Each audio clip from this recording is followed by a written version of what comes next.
Hello, I'm Shoma Khoshal, the books editor of Mint Lounge, and this is the Lounge Bookcast.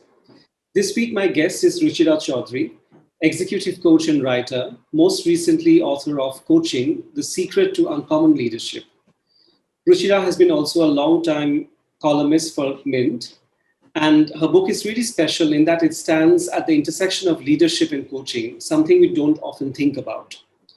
This is also a book that is extremely pertinent to our disruptive times when businesses are facing a new reality, characterized by a world which is volatile, uncertain, complex, and ambiguous, and they have to or are already being forced to reinvent their management models. We'll talk about the pandemic and its impact on the business and also on leadership practices.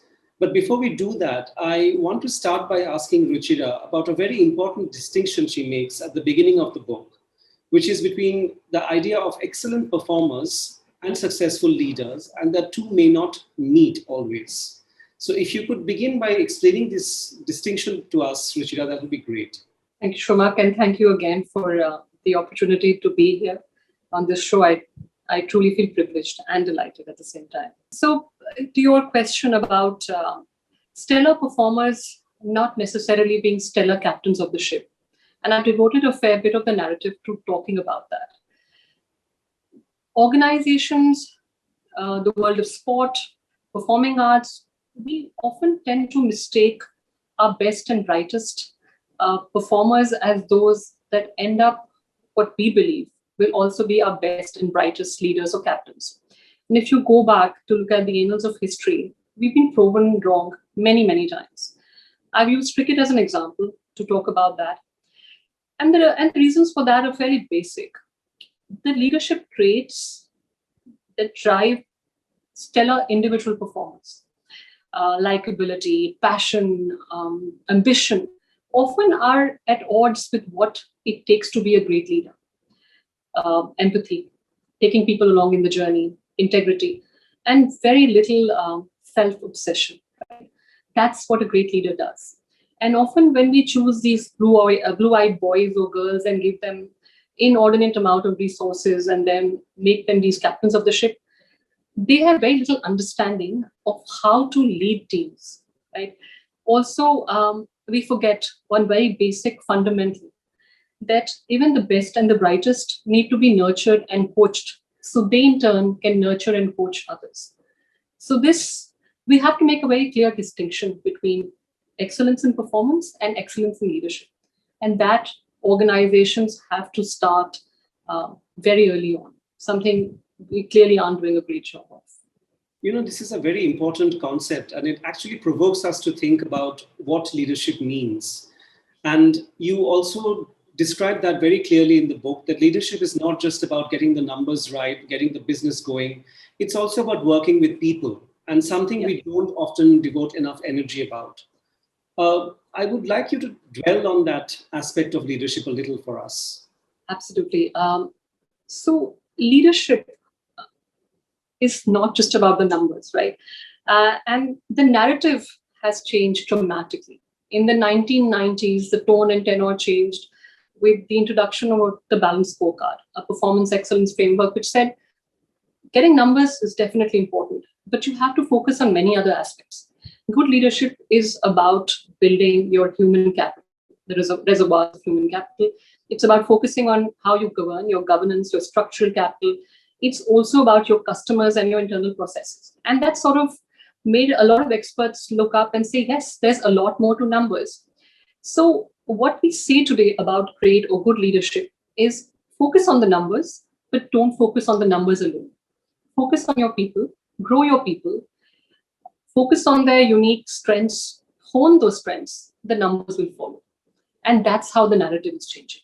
And stellar leaders like Satya Nadella, they are truly the poster childs of this new sort of reimagined world of leadership, where you can do both, right? You can be a fantastic leader, you can achieve those numbers, and you can take people along in the journey.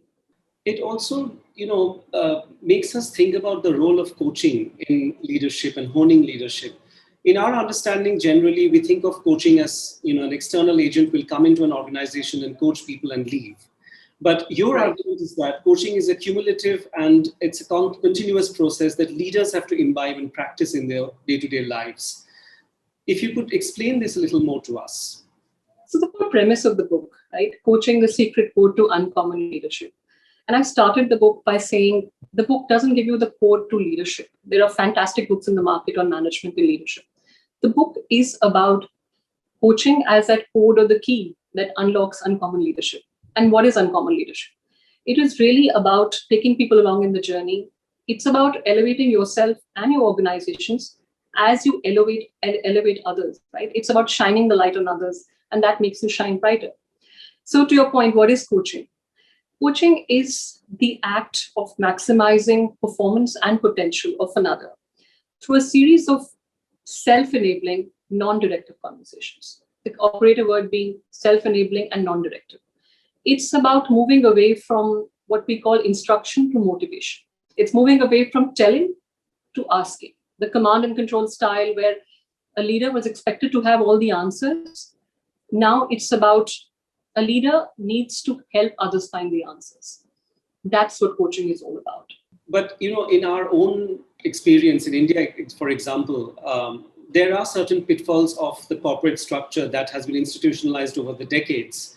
And I wonder what your thoughts are with respect to coaching within this framework that already exists, when everything is sort of handed down from top to bottom and instructions are given rather than everything is being done. True.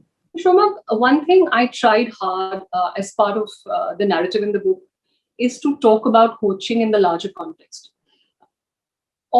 More often than not, coaching evokes these images of something that's very amorphous, that's fluid, it's intangible.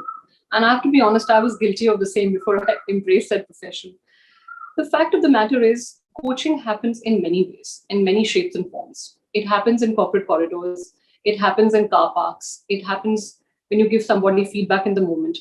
It happens when you shine the light on others, as I said. It happens when you get somebody involved in a project which he or she otherwise would not have been able to.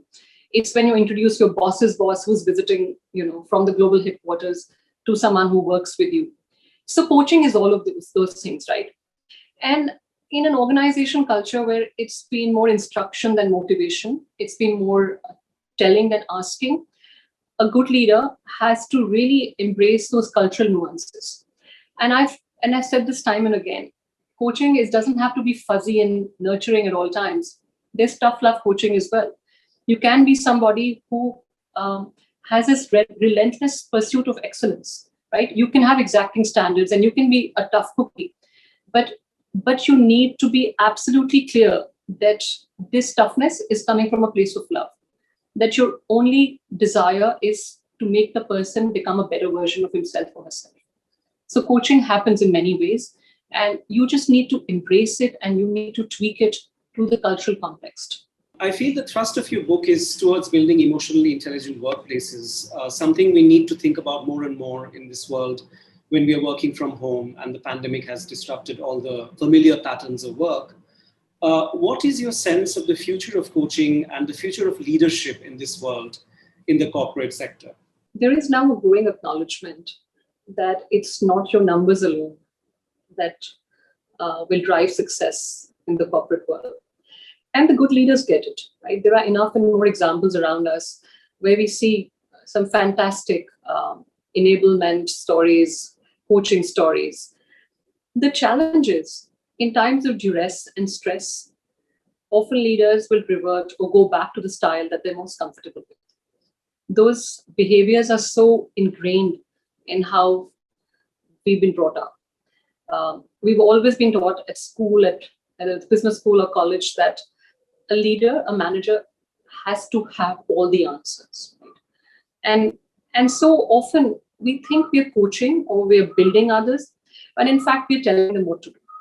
So I think the larger piece is around awareness. What really is coaching? Coaching is helping people find their path. It's not giving them the path. Coaching is not creating mini me's. It's not telling people what made you successful and to make them replicate that model. You have to let people find their own paths, to find new ways of doing the same thing. That's what coaching is about. So I think baby steps towards that. we have enough and more role models. We need to embrace that new reality. Or, as we call it, we have to reimagine this new model of leadership where the two can coexist, achieving your numbers and growing your people. My last question to you, Ruchira, is about the pandemic and how it is forcing us to reinvent ourselves, especially when we are being pushed to the brink of burnout and so much resilience has been sort of called forth. What is your advice to leaders and coaches during this difficult time? Coaching has always been important, but I think it's never been as important as it is today.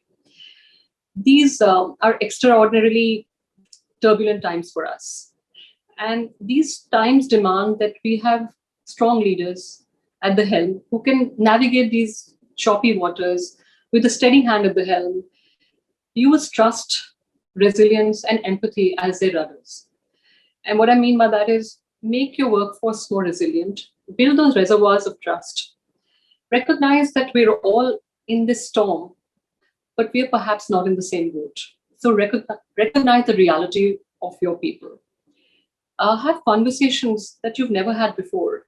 Acknowledge grief, burnout, loneliness.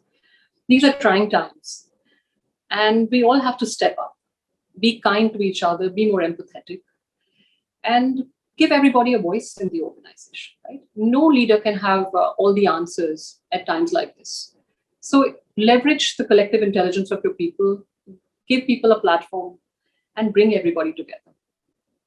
I think that's my message. And keep coaching, keep building your people. Coach your way to uncommon leadership. Thank you, Ruchira. It's a pleasure talking to you. Thank you for sharing this interview with us.